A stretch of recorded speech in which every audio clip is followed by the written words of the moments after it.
ಭಾರತೀಯ ಜನತಾ ಪಕ್ಷಕ್ಕೆ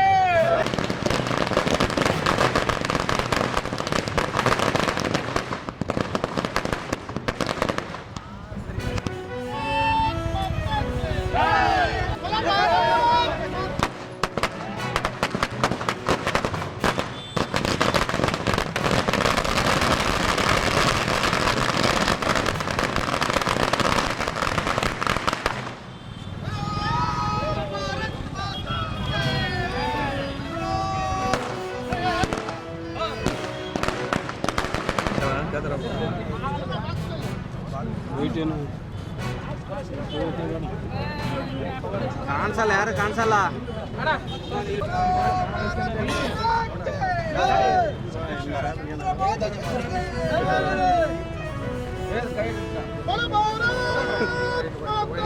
ಅವರ ಜಮೀನಿಗೆ ಬೇಕಾದಾಗ ಅಲ್ಲಿ ಕೃಷಿ ಏನು ಇಲಾಖೆಗೆ ಸೇರಿದಂತ ಜಮೀನಲ್ಲಿ ತೊಗರಿ ಬೆಳೆ ಬೆಳೆತಾರೆ. ತೊಗರಿ ಬೆಳೆ ಇನ್ನೂ ಕಟಾವಾಗಿಲ್ಲ ಸರಿಯಾಗಿ. 286 ಎಕರೆ ತೊಗರಿ ಬೆಳೆ ಬೆಳೆದ್ರು ಪ್ರದೇಶ ಅಲ್ಲಿ ಫೆನ್ಸಿಂಗ್ ಹಾಕಿದ್ದಾರೆ.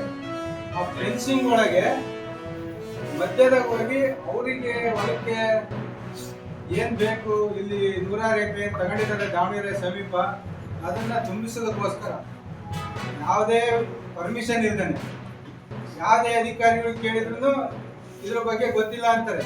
ಕೃಷಿ ಅಧಿಕಾರಿಗಳು ಕೇಳಿದ್ರು ನಮಗೆ ಗೊತ್ತಿಲ್ಲ ಅಂತ ಹೇಳ್ತಾರೆ.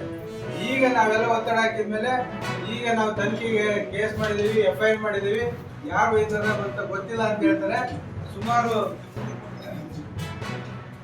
106 ಲಾರಿಗಳು, ಸುಮಾರು 106 ಲಾರಿಗಳು 1000 ಟನ್ ಅಲ್ಲಿಂದ ಎತ್ತಕ್ಕಂತ ಕೆಲಸ ಮಾಡಿದ್ದಾರೆ.